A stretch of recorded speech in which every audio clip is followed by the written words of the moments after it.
Hello, I'm Dr. Jerry Tennant, speaking to you from my office in Dallas, Texas. This morning I'd like to discuss with you my method for treating people with chronic disease. To understand this approach, we have to understand a little bit about some electronic terms. Everyone knows the term pH, but few of us really understand what it really means. pH stands for potential hydrogen, and basically it's a measure of voltage. For example, a pH of 0 is considered a plus 400 millivolts, a pH of 7 is 0 millivolts, and a pH of 14 is a minus 400 millivolts. So what does that really mean? Well, if we think about voltage in our homes, we always think about plus voltage. For example, we talk about having 110 volts coming into our home, and we never think about negative voltage. So positive voltage is what we're generally talking about in a conductive system like a copper wire. However, if we talk about solutions, then we can talk about there being an excess of electrons or an electron donor, and that is from 7 to 14, which means you have a minus sign in front of it indicating that there are electrons available to do work. We can also call that alkaline.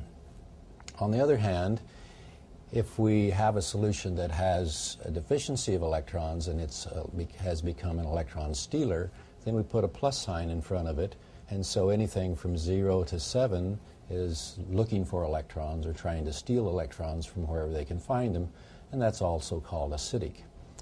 So when we talk about their pH being acidic, we're talking about the solution being deficient in electrons or an electron stealer, and when we're talking about alkaline, we're talking about the solution having electrons available to do work. So there is voltage available. Now this is one of the most important parts of the concept, and that has to do with the fact that every cell in the body is designed to run at approximately 20 millivolts. So a cell is doing its job and needs to have some repair work done. It'll kick its voltage up to approximately minus 50 millivolts. At 50 millivolts, the cell has enough horsepower to begin the process of healing itself, and then it goes back to the operating voltage of 20 millivolts. Now, if a cell begins to lose its voltage, then several things happen. At about minus 15 millivolts, you get tired. At 10 millivolts, you get sick. And at 5 millivolts, your organs stop working. Then if you go past 0, that's like taking a flashlight battery and putting it in your flashlight backwards. Obviously that doesn't work, and that's called reversal of polarity. So if you reverse the polarity by going past 0 and get down to a plus 5 or a plus 10 or plus 15 millivolts, then 4 bad things happen. First of all, a reverse polarity damages the DNA in your cells, and the damaged DNA means you've damaged the control mechanism of the cell, and thus you have a cancer cell. So you develop tumors, you develop pain, you get chronic infections, and you have a lack of oxygen whenever you have low voltage and particularly a reversal of polarity.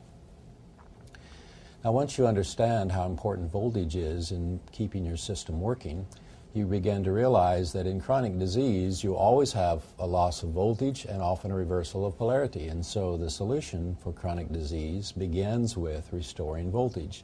And you do that by putting in enough electrons to push the voltage from down here in the positive area up not only to the 20 millivolts of operating voltage, but you have to get it up to 50 millivolts of electron donor if you're going to heal things. And if you have tumors or serious infections, you have to get up to about 70 millivolts of electron donor status in order for the body to have enough power to heal itself. So putting in electrons to push the voltage back up is key to healing all chronic disease. Here you see that we're at normal operating voltage, and the voltage kicks up to about 50 millivolts to start the healing process. So that brings us to an obvious question that all of us would want to know, and that's, well, I wonder what my voltage is.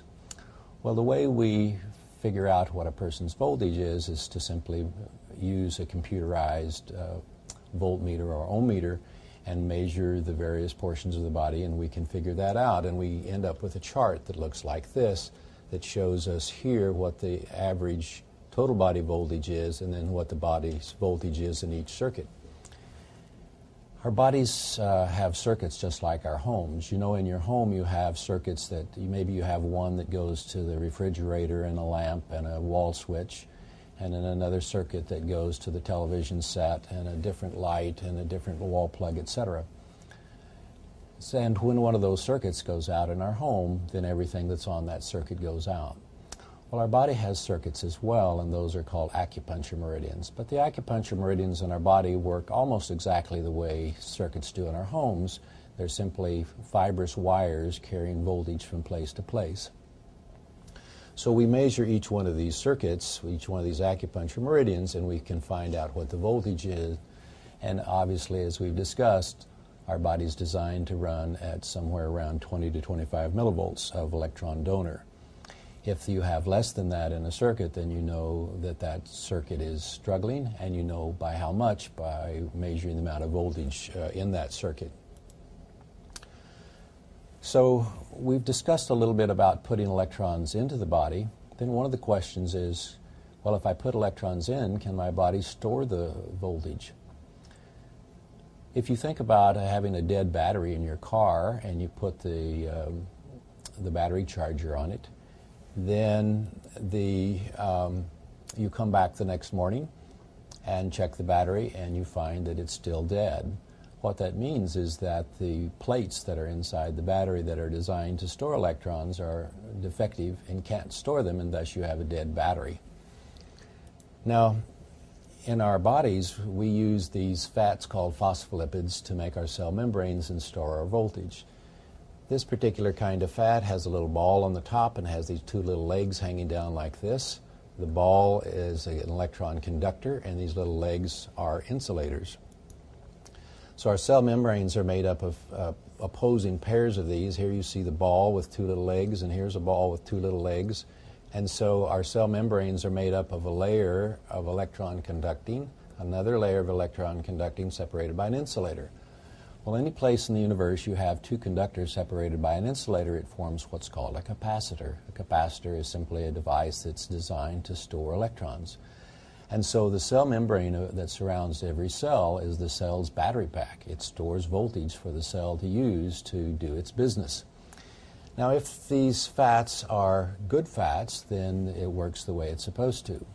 One of the problems is that the food manufacturers found that the fats are the primary things that spoil in their foods, and therefore to reduce spoilage and thus improve their profits, they cook the fats so that they won't spoil. If you take a fat and cook it at about 350 degrees for about 5 hours, it turns into something that's very similar to plastic. These plastic fats are known as partially hydrogenated oils, like partially hydrogenated soybean oil, partially hydrogenated peanut oil, etc., etc. All of these partially hydrogenated oils are plastic fats. Another type of plastic fat is canola oil. So if you eat primarily these plastic fats, then when you make a new cell, you'll make the cell membrane out of plastic, and guess what? It doesn't work very well, because if you've wrapped your cell in cellophane, things can't get in and out of the cell, and in addition, the plastic won't store voltage. So we want to know, if we put electrons into your body, is your body going to be able to store it? In other words, do you have a good battery? And we can measure that with this device called the biological impedance analysis device. And by taking this measurement, we get a number called phase angle. And the phase angle is a measure of how efficient your body is at storing electrons. Now, if you are unable to efficiently store electrons, then you need to take in more good fat so you can build more good cell membranes so you can store the voltage. And the best source of fat for making the good cells is actually raw milk. Now, as you know, the offspring of every mammal can grow and thrive on mama's milk. It has everything you need to build good cells in a balanced form. The problem is that when you pasteurize milk, you cook it. And when you cook milk, you destroy the proteins in it. And then when you homogenize it, you blow the milk through little nozzles, and that breaks the long fat chains into little bitty pieces, and those little bitty pieces are toxic. Just as you can't make a nice window in a house from little shards of glass, you can't make good cells from little shards of fat. But if you get raw milk, then you have everything you need to build a good cell membrane. Raw milk is available in some states. In many states, though, you have to join a milk club in order to get raw milk, and you can find many of those clubs online at a website called realmilk.com. So far we've discussed putting electrons into the body. We've discussed, can you store them? And now the question is, okay, if I put electrons in the body and I have good storage, how come my voltage is low? Well, it can be because your body is leaking electrons. Now, the primary way that we leak electrons is due to having metal in our teeth. If you think of a piece of copper wire that's surrounded by insulation, and you take a knife and cut through the insulation till you're down to the wire, obviously you're going to measure voltage. Now, if you take a tooth where the wire inside is running at around 20 millivolts, and you take a drill and you drill through the enamel insulation until you get down to the wire inside the tooth, and then you put a piece of metal in there, obviously you're going to be able to measure the voltage that's coming out of that short, which is the piece of metal that goes down to the wire portion of the tooth. So you can simply take and measure this with a standard voltmeter that measures in millivolts. You put the ground against the side of the cheek, and then the other one on the metal filling, and you measure the number of millivolts. You should not have more than 30 millivolts coming out of a tooth. If you have more than that, then you're leaking voltage. Oftentimes we see teeth that are leaking 100 and even 200 millivolts. If you have that much voltage leaking out of a tooth, then it's going to be like trying to fill up your gas tank in your car with a hole in the gas tank. You keep putting gas in the top, it keeps leaking out the bottom. And so it is with our teeth. If we have voltage leaking out our teeth, then it's generally very, very difficult to get the voltage back up to operating, and certainly back up to healing voltage in the circuit that is causing you to have chronic disease. As you noticed, each of the teeth is wired into an acupuncture meridian, and so when you measure the teeth that are leaking, you can go look and see which circuit it's going to take out. Okay, so how do I put more electrons into my system? Vitamin C, silicon, most of the things that are really useful are electron donors. Now, let's talk about the control of our entire system, because this is also one of the critical elements. The way it works is that our brain has neurochemicals, specifically dopamine, acetylcholine, GABA, which stands for gamma-aminobutyric acid, and serotonin. These four neurochemicals control the way we think, our ability to have fun, our ability to sleep, our ability to heal. So they are the basic control mechanism of the body. Without neurochemicals, we can't heal, because without serotonin, we can't sleep, and most of our healing occurs while we're asleep.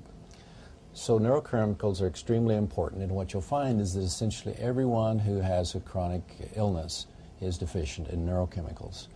Now, one of the reasons that's important is not only does it control the way your brain works, it controls all of the cells in your body, because the neurochemicals control the autonomic nervous system, sympathetic and parasympathetic systems, and it also controls your pituitary and pineal systems.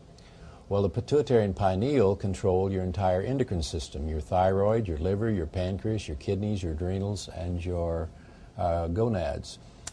So if you don't have neurochemicals, this whole system breaks down. And this whole endocrine system, of course, is the control mechanism that tells the cells how to function and how to communicate with each other.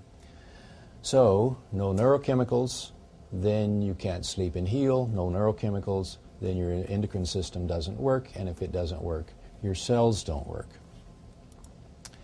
Now, here's an example of where these endocrine systems are located. The pituitary pineal is accessed between the eyes, the thyroid and parathyroid here in the throat. The liver and the thymus is in the center of your breastbone. The kidneys and adrenals are just at the bottom of your breastbone, and your ovaries and testicles are about 2 or 3 inches below the navel. So these are the places that you can measure the voltage in each of these endocrine systems, and then you know how well they're working. If they're not working, you need to restore the voltage, but just as importantly, you need to restore the neurochemicals that allows them to be controlled. In addition, the body uses minerals as on-off switches. So almost everybody that has a chronic disease will also be depleted in minerals. The way you test minerals is by dropping samples of the minerals on your tongue, and they should taste horrible. If they taste anything but horrible, you're deficient in that mineral. The reason it doesn't work very well to do a blood test to test for minerals is because the majority of minerals, over 90% of the minerals, are in the tissues, and the blood is simply serving as a trucking system getting the minerals from place to place. So by testing the minerals, you'll find that you're often deficient in those. So how do you fix the control mechanisms of the body, the neurochemicals and the mineral on-off switches? The most efficient way I've ever found to do that is with frequency. Frequency contains many things, but one of the more important things in it is marine phytoplankton. Marine phytoplankton is a total food. It has everything necessary to replace the things that are needed to build your body. For example, to make a neurochemical, it takes 1 protein and 8 vitamins and minerals. And if you're missing one of those vitamins or one of those minerals, you can't make a neurochemical. So for example, if you're vitamin C deficient, you can't make serotonin, and so you'll be depressed and can't sleep. If you're zinc depleted, the same thing. You can't make serotonin or any of the other neurochemicals, and so you won't be able to think clearly, etc. Now, one of the problems that you find in people with severe chronic disease is that their GI system is shut down and their liver is often not functioning, and so you have a hard time getting the nutrients absorbed. So people who are extremely ill, you're kind of caught in a catch-22 in that they don't have any neurochemicals, but you can't get their system to absorb the raw materials needed to make neurochemicals. And that's one of the real beauties about frequency. The marine phytoplankton are microscopic plants. There are at least 400 of them. And so because they're so microscopic, they'll go right through a sick digestive system and a sick liver, and you'll be able to start restoring neurochemicals and minerals even in somebody who's critically ill. And then nothing else that I know of will do that. And so marine phytoplankton in the form of frequency is one of the most important things you can do for people with chronic disease. Because without restoring neurochemicals, you can't sleep, you can't think clearly, you can't enjoy life, and you can't heal. And without neurochemicals, your endocrine system and your digestive system won't work, and thus you've lost your control mechanism and your ability to get the nutrition it takes to make a new you. So you must use frequency in essentially everyone who has chronic disease if you wish to get them well. Your liver is also a key issue. The liver controls your ability to absorb the materials from your digestion that allows you to make new cells. And that's extremely important because we generally don't get well by taking and making the cells that are damaged work again. We generally heal by making new cells that work correctly. Most people don't realize how often we replace ourselves. We get new rods and cones in our retina every 48 hours. We get a new skin every 6 weeks. We get a new liver every 8 weeks, and we get a new nervous system every 8 months. So the entire body replaces itself every 8 months. And it's critical to give the body the building materials it needs to make good cells, because when a cell dies and it starts to make a new one, it looks to see what raw materials you gave. If all you gave it is plastic fats or toxic things that have been processed, then you have to make a new cell out of the old parts, and that's sort of like trying to build a new house out of materials from a house that's been condemned and torn down. That means that the new house is not much better than the old one that was condemned, and in the case of cells, it means your new cell isn't much better than the one that just died. But if you give your body good materials, over a period of 8 months, you'll make a whole new you. So we have to use these materials, though, we have to have a liver that works that can absorb them. So you have to get the liver fixed, You have to eliminate, the liver is responsible for eliminating toxins from your body. And so if you have toxins in your system and your liver isn't working, then the body stores them in fat cells. And so we get fatter and fatter and fatter because our liver's not working and our body's storing all these toxins over in our fat cells. It also is in control of your immune system. And so if your liver's not working, you're going to keep getting all sorts of infections that keep pestering you throughout your entire system. So you have to get the liver working as well. Now, as you can see, the liver is made up of layers and layers of fat membranes. These membranes are almost entirely made of fat, and there's 35,000 square meters, almost 7 football fields in surface, of these membranes, and they work very much like the filter in an air conditioning filter in order to filter out the garbage that's in your system. Remember, this replaces itself every 8 weeks, which requires you to eat at least 10 pounds of good fat every 2 months in order to have enough fat just to replace your liver, not thinking about replacing all of the other cells in your body and replacing the brain, which is also almost completely fat. Here you see a little larger picture of how the liver has all of these membranes in it to clean up things.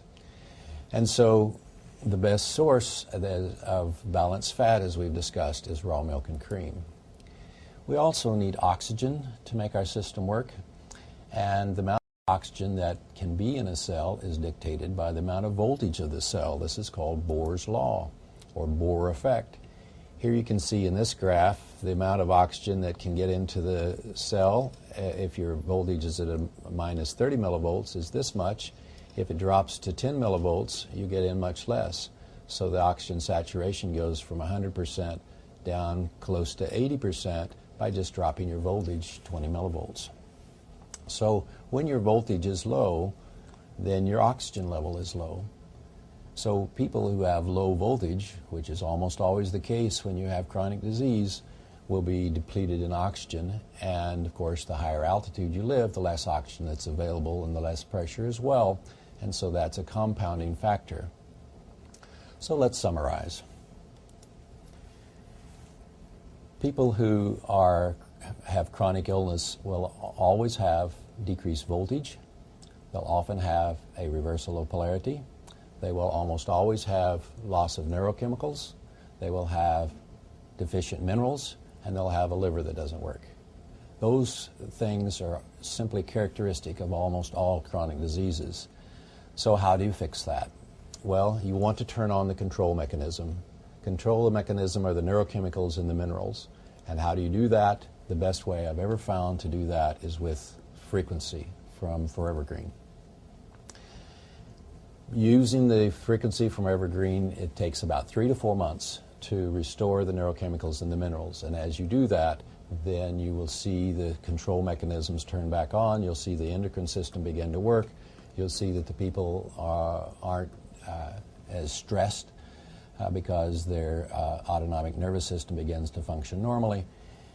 And then simultaneously with starting the process of restoring neurochemicals and minerals, you need to be sure that the patient has normal voltage.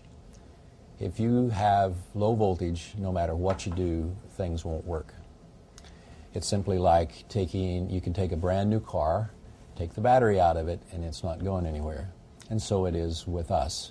If we don't have voltage, nothing we do works.